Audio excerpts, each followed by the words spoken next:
Welcome to Fireteam Chat, IGN's Destiny show. Thank you so much for joining us. Joining me in the studio today is Travis McClunky and True Vanguard. Hello, hello. How's it going, sir?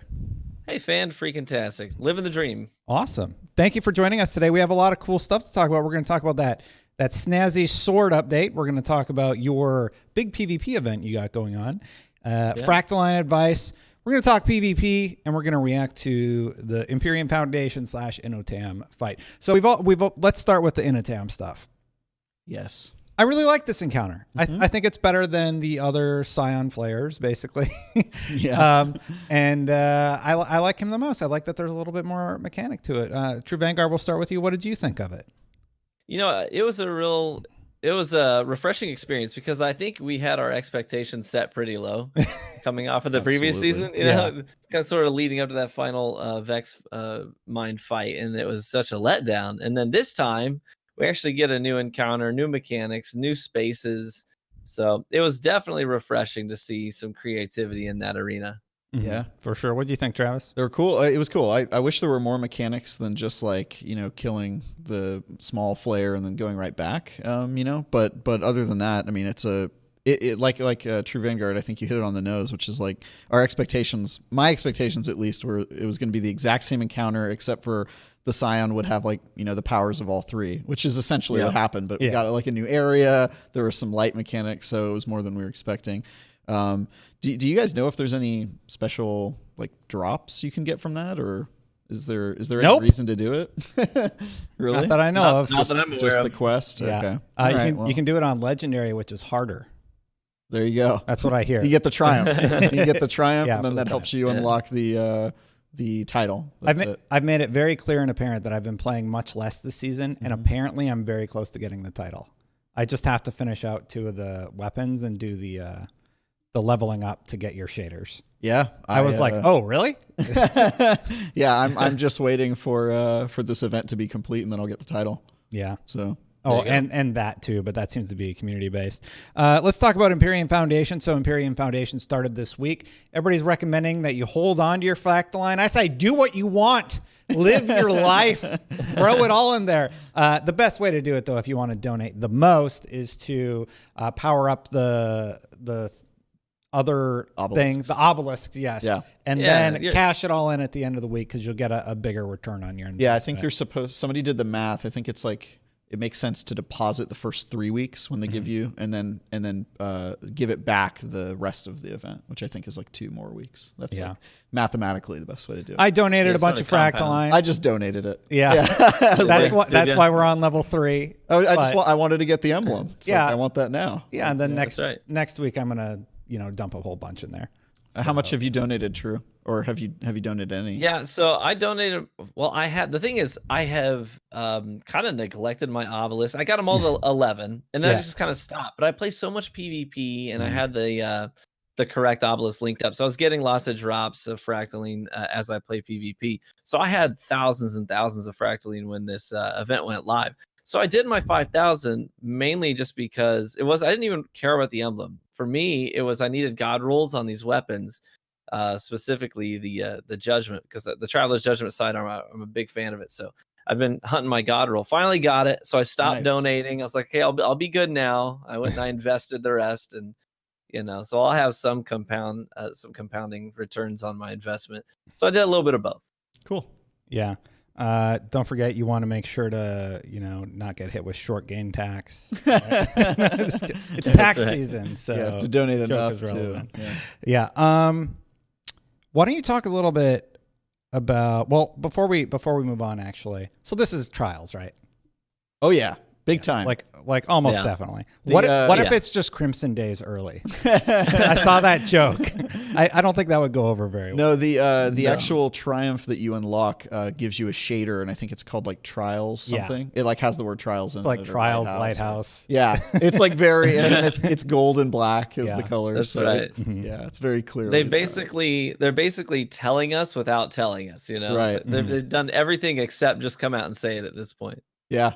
I'm excited. I mean, I'm kind of disappointed I wasn't here last week when the data mining came out because. Oh well, I didn't read it. Yeah, I've been. Oh, you didn't? No. You didn't talk about it on the last show? No. So we had MTash, then I remember. Okay, I remember now. Yeah, I've been like thumping my chest for trials ever since I've been on the show, and it finally is here, and not yet, but I'm extremely excited to get sweaty again. Put on my sweaty goggles. So best case scenario, they activate it next week, right? Yeah.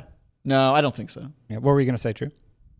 I was just gonna say it's a relief that it's not. I mean, they're clearly moving away from the Trials of the 9 thing. This is whatever version of Trials we're getting here. There's no mention of the 9 in any capacity, so they're sort of communicating that they've definitely moved away from that model. So hopefully it's more reminiscent of the original Trials. Yeah, I'd be very surprised if it wasn't. Yeah, because that was the feedback. Well, maybe you go into like the time area, and that would sort of make sense where you're just killing each other repeatedly. Gives you more incentive. Like maybe there's a little bit more lore as to why you have to res your teammates or something. They could sort of lean into that. I just want the mode back. Will it save Destiny? No, I think that's a little hyperbolic to think that, but I think it will make it so there's a lot more regular things to do in Destiny, and I would be very excited to see more trials, streamers, and stuff like that. Just I think the only way they could mess this up, I mean, aside from the fact that they could do something weird with the game mode or just give you maps that don't really work with trials, because a lot of the Destiny 2 maps are a little chaotic, not super well made for comp. But the only way that they could really mess it up is if they didn't have good drops, because that was the incentive of the old trials, right? Like the armor had really high rolls, and you had a reason to. It wasn't just for. It looked really cool. That was true. Yeah, that's true. And there was that auto. What was the auto that I loved? God, I can't remember his name. Yes. There we go. Wow, sir, you nailed that. But yeah, if the rolls are really good on the armor, and also the weapons have potential for you to get god rolls, I think that will be enough to make people come back every week happily, because that's been the one thing. All of my friends are like really sweaty PvP guys, so it's just been sad to see them kind of slowly go away. But they'll come back. Actually, a lot of them started training as soon as the data mining came out. I hit legend this season. I hit legend again. So nice. That's 2 in a row. One more, and I got the seal. Wow. Won't that be your first seal? No, it'll be my third. I have other seals that are Undying was pretty easy, just tedious. Right. True Vanguard, speaking of PvP, you have an event coming up. Why don't you tell us a little bit about it? The floor is yours. Yeah, so this event is called the Play My Way tournament. So it's a real fresh take on the way that Destiny can be played in a competitive atmosphere. There's never been a tournament to date that actually discourages the use of the most effective things, right? So we ended up sidelining the things that are really what you might call meta right now. And it's not because we hate the meta. It's not because we dislike the sweaty community. The whole reason is we wanted to take things off the table that make the choice for the player. That way, because if those certain guns, spare rations and Mindbender are on the table, players will always use them because they want to win, right? So if we take these things off the table, then it frees people up to really express themselves and almost use their Guardian as a canvas for them to express their creativity and to bring their play style to the table, which is why the name of the tournament is the Play My Way tournament. And it's got record-breaking participation at this point with 500 teams signed up. It's got the most participation from the community of any PvP tournament in the history of Destiny at this point. That's awesome. And how does somebody sign up? Is sign up still available? We have, for the time being, closed it. We capped it at 500 teams because getting 500 teams whittled down in one weekend to a finals bracket for the next weekend is going to be a challenge already with 500 teams. So we figure we don't want to bite off too much more than we can chew or get too overly ambitious at this point. But we have a wonderfully girthy prize pool too. So we're very excited about it. Where can people watch? Yeah, so you're going to be able to watch it live on Facebook Gaming on my page. If you just go to truevanguard.com, it'll take you right there. And if you follow, you'll get notifications. So the qualifiers will be the 29th of February and the 1st of March. And we'll do some broadcasting then. We have a full green screen studio made. We'll have live casting for the event. It'll be fantastic. And then the following week, the 7th of March, will be a long day of streaming right there. Also, the competitors themselves will be live streaming on their own channels. So if you just want to support those people, maybe your friends in the tournament, you want to go watch him, you don't need the commentary or whatever, you can go straight to their channels as well. Yeah, you can. So check out your favorites or go to truevanguard.com and it'll bring you to the Facebook page. That is really cool. And I think it's a good segue into one of the topics that I wanted to discuss with you this week. You're a big PvP guy. I thought you would have some good insight. What do you think the biggest problems are with PvP right now? Because personally, maybe I'm a filthy casual or whatever. Definitely I feel pretty good about PvP. I find going into solo survival, I can get to around 4,000 solo. Then you kind of need a team to make sure that you can actually get to legend. I'm having a lot of fun doing that. I think Lord of Wolves needs to be deleted from the game immediately. It's not good in PvE and it's annoying in PvP, and get rid of Telesto. But besides that, I'm largely happy, and I don't play with meta weapons. And Revoker's kind of a meta weapon. Revoker is essential, at least for my play. So I'm pretty happy, but I'm constantly hearing that PvP is in a bad place. So I'll start with the expert who we have on the show today, True Vanguard. Why are people unhappy? Help me understand.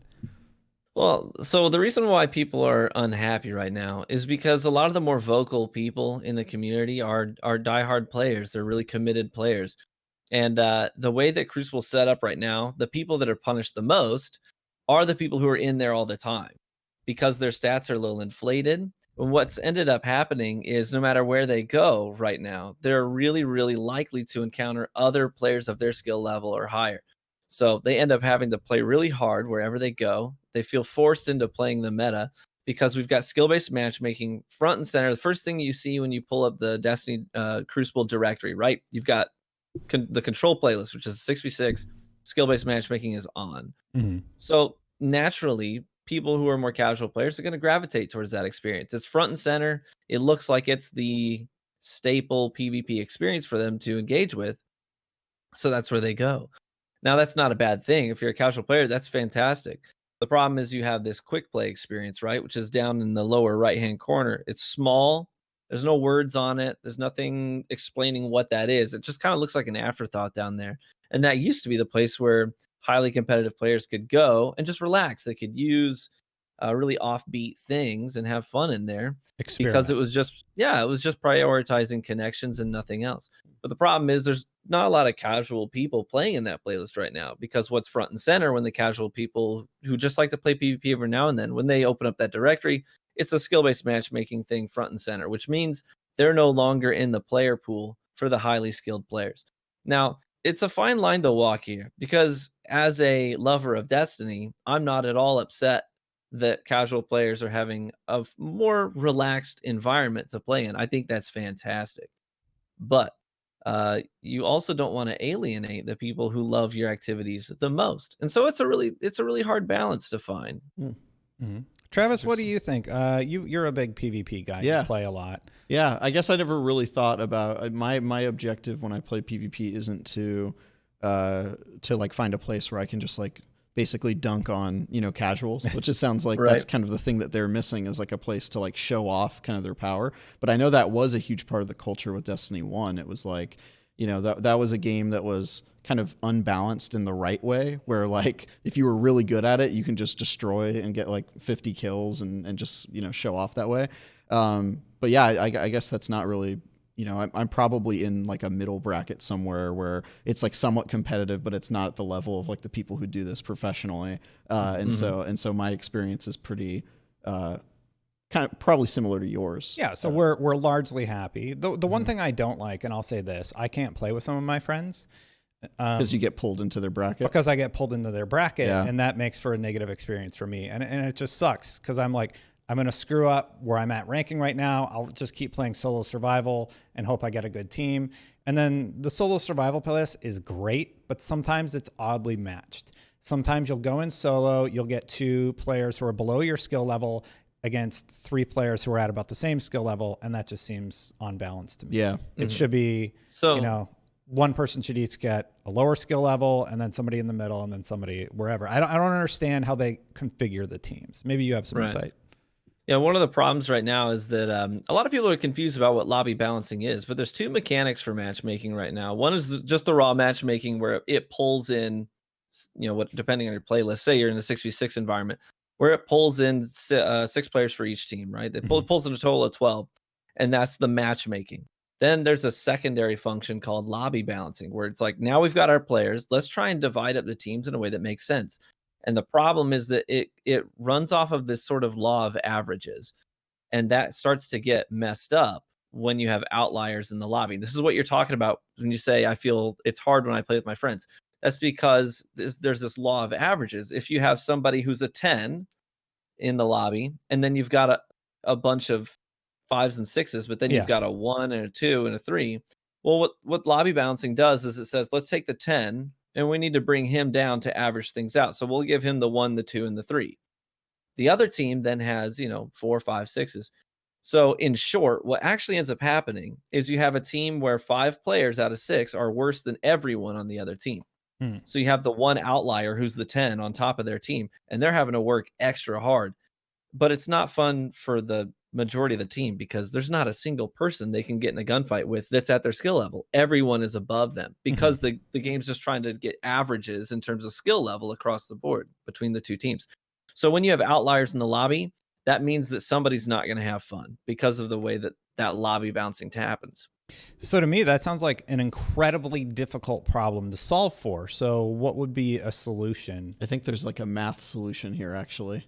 There's a way to not do it with averages or to treat outliers differently. Yeah. Do you have any suggestions? Like, what are your suggestions to make PvP better? Yeah, so that's why you're here. You're the PvP guy. Yeah. In terms of lobby balancing, I think that's one of their biggest struggles right now, because Destiny has lots of outliers in the community, so that happens pretty frequently. So I think when you have a lobby that has an outlier like that, I think the game needs to be able to detect that and adjust accordingly. Because in a lot of lobbies, when people are around the same skill level, lobby bouncing, it's not that bad, and you actually end up with a lot of really good matchups. But when there are those outliers, the game needs to be able to recognize that and just play the game a little bit differently when it balances the lobbies out. So what I think it ought to do is, instead of taking the top guy in the lobby and putting him with the bottom guys in the lobby, because that just ends up being a real bad mismatch. Even though the average makes sense, the gameplay doesn't. So instead, what it should do is take number 1 in the lobby, put him on a team. Take 2 and 3, put them on another team. Then take 4 and 5, and then just go by 2s down the lobby. You get what I'm saying here? Yeah. Almost a bracket structure. And that makes a much more balanced environment, rather than just saying, no matter what the lobby looks like, we're playing the law of averages here. We're going to average out the skill levels of both teams. That practically doesn't work. On paper, it works great, but practically no. No, I think that seems like a good solution.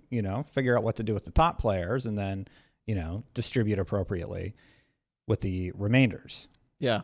Math guy, what do you think? Math guy, yeah. Well, that's the thing is, like, I know that there's a solution to this that's math based, but and it kind of surprises me that a bunch of computer programmers haven't figured that out yet. Because isn't that their whole game? But yeah, I mean, I'm not a developer. Take the median range of skill. Yeah, there's like some math equation here I know to fix this.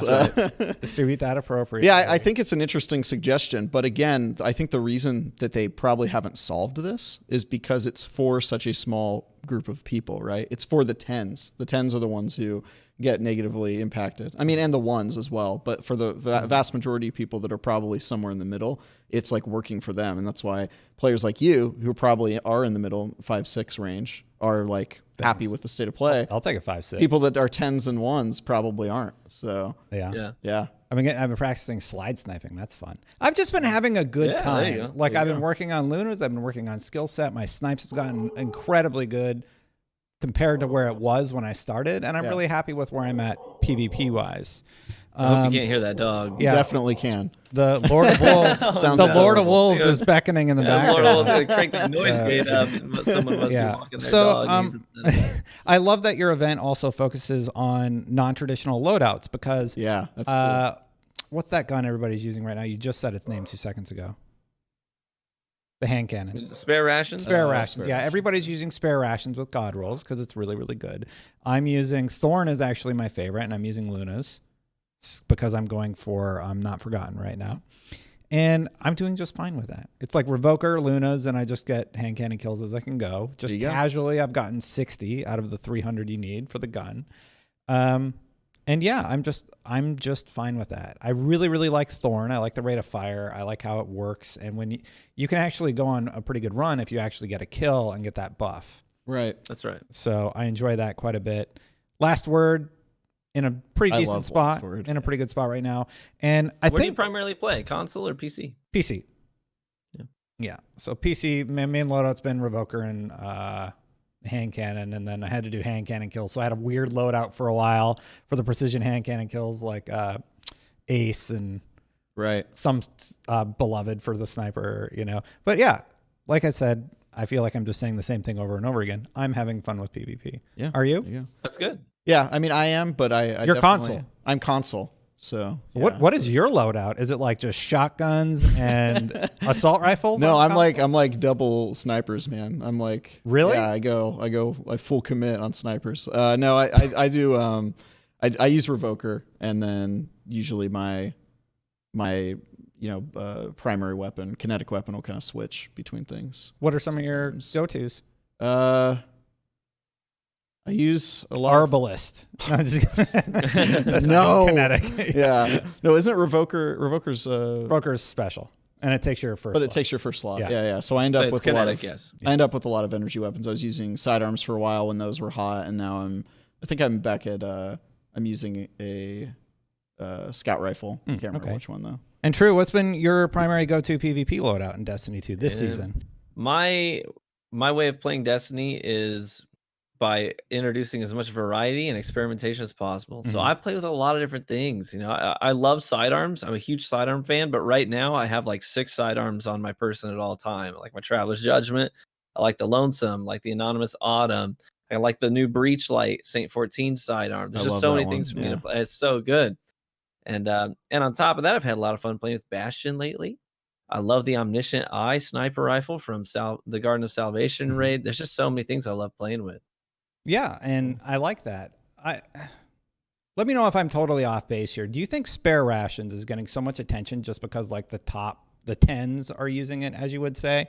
Or do you think there are competitors within the hand cannon space and just that particular weapon is getting maybe a little bit extra attention just because of those players utilizing it? So there's a couple of things I would say in response to that question. First and foremost, I think it's important to remember that gamers they're not stupid. And if something's good, they'll figure it out. And they don't need a YouTuber to tell them that. They don't need a Twitch streamer to tell them that. We knew what was good in a game before content creation really took off the way that it is now. Yeah. So I think it's important to remember that gamers aren't dumb. Gamers are smart. They'll figure out what's good. On top of that, the reason that Spare Rations is as good as it is, it's not necessarily because people saw the top people using it. It's because this is a hand cannon that fires really fast, right? It's a 150. So it's the second fastest firing archetype of hand cannon in the game. Now, that being said, it also kills in the same amount of shots as the hardest hitting archetype in the game, the 110s. The 110s still require 3 shots to kill. So logistically, there's no reason you would run a 110 if you still have to land 3 shots. If you could just run a 150 like Spare Rations and still land 3 shots. And same thing with 140s. 140s still require all 3 headshots to put someone down in 3 shots. There's no reason to run a 140 over a 150 because not only do you have to hit 3 shots, you still have to hit all 3 headshots. So if your choices are, would you rather shoot a gun that fires fast and kills in 3 shots, or use a gun that fires slower and kills in 3 shots? It's a no-brainer. TTK. Yeah. Yeah. So your optimal TTK is great on a Spare Rations. So now you're whittled it down to 150 archetypes, which is why Thorn is also really, popular right now. But why Spare Rations over the other 150s like a Sunshot? Well, that's because A, you're right, it's legendary, doesn't take up your exotic slot, and B, 150s notoriously have some pretty bad recoil. Yeah. Spare Rations actually has some pretty good visual recoil. Now, on top of that, everyone is getting their god rolls that have this perk called Rapid Hit. Rapid Hit makes it so that when you get precision hits back to back, it's going to almost negate your recoil. It's going to make your recoil very, very manageable. And a final factor with the god rolls people are getting on this Spare Rations hand cannon, the aim assist value is over 90. So all of these things stack to make it undisputed the best hand cannon in the game. And hand cannons are the most popular choice right now, having an overall usage rate of well over 25%, sometimes even up in the low 30 percentile for weapon usage right now, which is huge compared to any other primary weapon archetype in the game. Yeah, they've always been dominant too. Well, one quick thing I want to make sure that is clear to everybody listening. I don't think anybody's stupid. I was posing a question about the weapon that I was sort of curious about, because I do see these metas sort of ebb and flow, and I always have to wonder, I'm like, is there just a gun out there that we haven't discovered yet because we're focusing in on something else? So I hope that wasn't your takeaway when I asked that question. No, not at all. But Yeah. that is a very common thing that that people will say in communities. Like they'll say that content creators or people that publish content in general tend to make the metas, and I just don't think that's true. Yeah, I have seen that sentiment a lot lately, and it's like I think Mtash was retweeting somebody who's like, it's your fault it's like this. And it's just kind of interesting, the finger pointing that's been going on in the community. And I don't know where that's coming from. I think people are just potentially frustrated right now with just general sandbox things. So they're just trying to come up with answers. And sometimes that comes out in angry rants. That's right. And screenshotted text bubbles and such like that. Well, okay, that's really insightful. No, you bring up some really, really good points about the gun, and thank you for articulating, because it helps me have a better understanding of why people are using this gun so much and why I need to chase that god roll to be, at least competitive with the hand cannons in PvP. Do you think Bungie's going to do anything about that particular weapon? I don't think in the immediate future, no. I think They coming can't off of really, right? a hand cannon nerf that they did recently, I think that they would lose some good faith if they came out and nerfed it. I think at this point, they really need to focus on making some great incentives that encourage more diversity rather than hammering down the things that are sticking out. Yeah. Well, one of the other updates that it's going to be really, really interesting to see, and that's the sword update. So swords are no longer going to consume ammo, basically. Here's what Bungie said. Swords now have their own reserve of energy that recharges naturally on its own and is not to be confused with ammo capacity. This energy will overtake your melee slot while you're wielding a sword and is spent on various actions. For example, guarding now uses sword energy instead of consuming ammo. Different guards have different consumption rates, damage resistance, and behaviors, so be sure to experiment and find a guard type you like. You still need at least one ammo to begin guarding, though. This is cool. This is really, really interesting, and it's going to be really neat to see how this changes how people utilize swords. It could end up being affecting the meta because you don't need power ammo anymore to use a sword. Well, you need one ammo. You need one ammo to guard. I think you still, I think you still need ammo to guard. So, are you a sword user? No, I mean, why would you? Yeah, right. It's just not part of the meta right now. I think the only people who use swords are for PvE, so I think this will make them viable in PvP. You'll see like the odd person using it, but it's like to troll or to complete some bounty or something. So this is a kind of a different thing. But yeah, I'm excited to see how this changes things. True. Why do you think they decided to change how swords are going to function? I welcome the shakeup with any sort of weapon type. I'm just sort of curious why you think they decided to do this. I think they have a real challenge in making swords have a real meaning in the game, And I think that they've expressed some good creativity with things like Worldline Zero and with Black Talon. They're creative. They're interesting. Are they really effective? No, probably not. So the problem that they're seeing is that some of the base functions of the sword, like the guarding, they don't get used because the way that swords are designed, you just end up using all your ammo not attacking. You use your ammo to get places and to block incoming damage. But then by the time you close the gap, you get to your target, you've got a couple of swings left. And that can pose a real challenge in keeping them relevant. So I think this is a good way to let swords have a place. Let you actually use them as swords and not as other things. Yeah, and I'm sure the reason that they made this change is because I imagine that it's because of the streamers. Yeah, it's all True Vanguard's fault. Or should I call you True Crucible? I'm imagining that it's because sword usage must be so low. I mean, people use them for like glitches or to like jump across large gaps. Traversal. That's really it. Yeah. I kind of miss when swords were part of the meta. Remember when we were all using them to kill bosses in D1? That's right. Yeah, that was cool. They're still fun every once in a while, but I can't remember an instance where I'm like, I really need a sword for this encounter. Yeah, I wish it is. Well, most of the bosses do this slam AoE attack stomp that throws you anyway, so you have no reason to go up there with a sword. Yeah, that's been a bummer too.